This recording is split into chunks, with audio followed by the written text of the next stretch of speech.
તો જોઈ લો મારા ભાઈ, આ જોઈ લો આવું જાનવર આવ્યું છે ભાઈ. આ જો વિડીયો વાયરલ થયો છે અને ભાઈ છે એ મિત્રો આવી ખોટી માહિતી દઈ રહ્યો છે સોશિયલ મીડિયાની અંદર કે અંબાજી જતા આવું જાનવર આવી ગયું છે ને આવું જાનવરે આમ કર્યું છે તેમ કર્યું છે. તો આખરે સાચી માહિતી શું છે એ તમને વિડીયોની અંદર દેવાનો છું અને અંબાજીનો સંપૂર્ણ વિડીયો પણ તમને બતાવવાનો છું, બરાબર.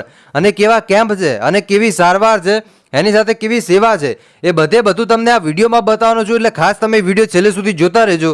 પણ એની પહેલાં નવા આવ્યા છો તો ભાઈ કમેન્ટ બોક્સમાં પહેલાં તો જય અંબે લખી દેવાનું છે, કેમ કે આપણે જય અંબે લખવાથી કોઈ નાના બાપના નથી થઈ જવાના, પણ જય અંબે લખવાથી આપણા હજારો દુઃખો દૂર થઈ જશે સાહેબ. લોકો ચાલતા જો અંબાજી સુધી જતા હોય તો સાહેબ આપણે ઘરે બેઠા ખાલી જય અંબે ન લખી શકીએ? તો ભાઈ કમેન્ટ બોક્સમાં જય અંબે લખી દેજો. હવે હાલો વિડીયોની શરૂઆત કરીએ છીએ. તો અત્યારે જે તમે આ ફોટો જોઈ રહ્યા છો, એક ભાઈ છે એ ખોટી માહિતી દઈ રહ્યો છે ને આ તમે જે ફોટો જુઓ છો એ ભાઈ એમ કહી રહ્યો છે કે આવું જાનવર આવ્યું છે.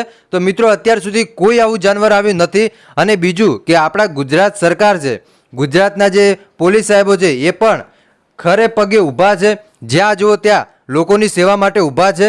અને તમે જોતા હશો કે ટ્રાફિકને પણ કંટ્રોલ કરે છે. દાંતા બાજુનો જે રસ્તો છે એ પણ અત્યારે બ્લોક કરી દીધો છે અને જે રૂટ છે બસનો એ પણ મિત્રો ચિત્રાસણી, ઇકબાલગઢ, અમીરગઢ એ બાજુથી જઈ અને સીધી પરિક્રમાના પાછળના ભાગમાંથી જાય છે.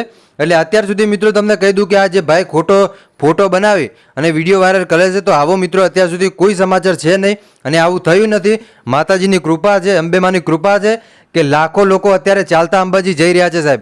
હું રાત્રે ગયો તો મને ખબર છે કે લાખોની સંખ્યામાં લોકો ચાલતા અંબાજી જઈ રહ્યા છે. બસ જય અંબે ને જય અંબે.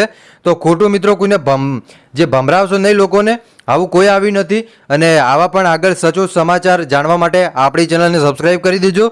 તો બસ આજ માટે આટલું જ રાખીએ છીએ. મળીએ છીએ નવા વિડીયોમાં. ત્યાં સુધી બધાને જય માતાજી, જય દ્વારકાધીશ. આગળ પણ આવાના સપોર્ટ કરતા રહેજો. ધન્યવાદ. અને આગળ પણ તમને આવા સમાચાર દેતો રહીશ.